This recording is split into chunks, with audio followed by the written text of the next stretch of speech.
The sound of coins clinking on the counter drew everyone's attention. A man, maybe in his mid-40s, stood nervously inside a local bank branch, his hands trembling as he tried to count out change. His shoes were worn, his coat too thin for the biting winter wind outside. "Sir, this isn't enough to keep your account open," the manager said with a cold smile. "You need a minimum balance. Otherwise, we'll have to close it." The man looked down, embarrassed. I don't want to lose it. This is where my paycheck goes. I'll bring more next week." The manager leaned back in his chair and chuckled loudly. "We don't run a charity here. If you had a balance, maybe I'd double it myself." The laughter echoed in the room, making the man shrink even smaller.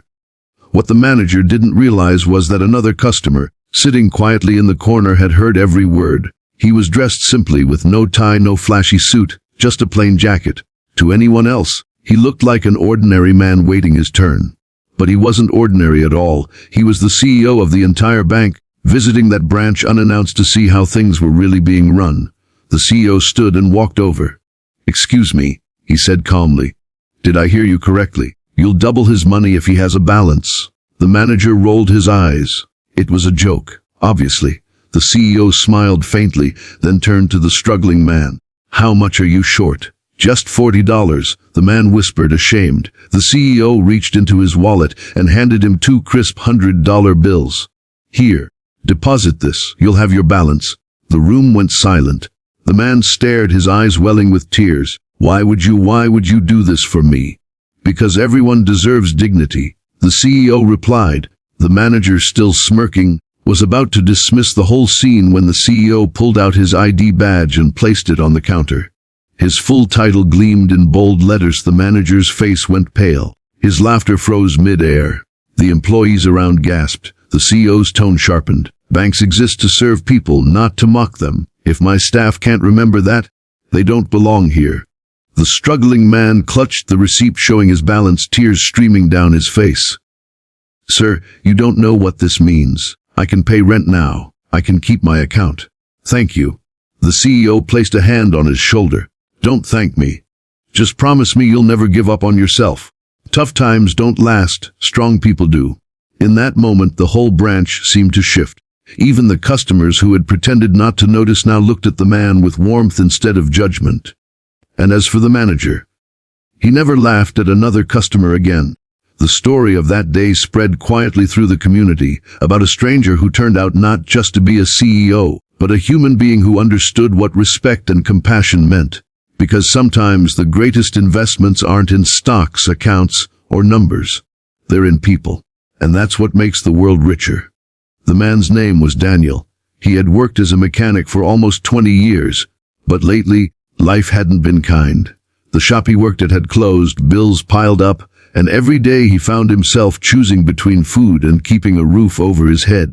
His bank account was his lifeline. Without it, he couldn't even receive the odd jobs pay that helped him survive. That morning, he had woken up with a knot in his stomach.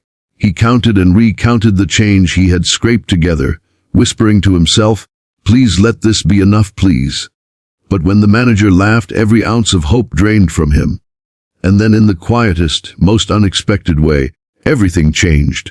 The CEO, his name was Richard, didn't just hand Daniel the money and walk away. He sat down beside him at the small waiting area. "Daniel, right? Tell me what happened. Why are you struggling with this?" Daniel hesitated, but something in Richard's voice felt safe. He explained about losing his job, about his landlord threatening eviction, about his little daughter at home who asked why dinner was just soup again.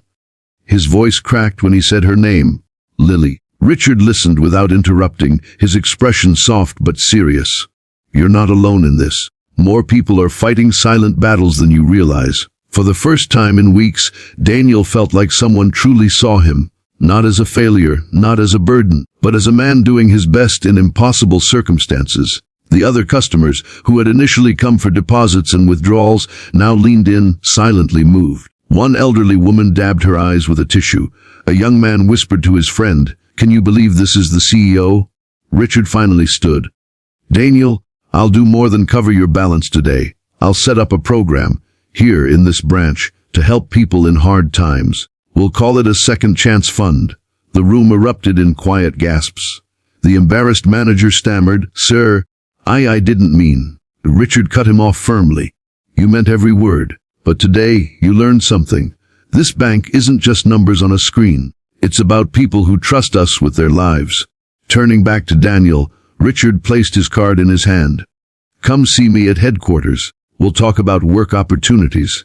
A man like you doesn't belong begging for balance. He belongs building his future." Daniel's hands shook as he held the card. His throat tightened with gratitude. You've given me more than money. You've given me hope." When Daniel walked out that day, he wasn't just holding a receipt with numbers on it. He was holding proof that kindness still existed, and everyone who witnessed it carried the same reminder home, that even the smallest act of compassion can ripple outward, touching hearts in ways we may never fully see.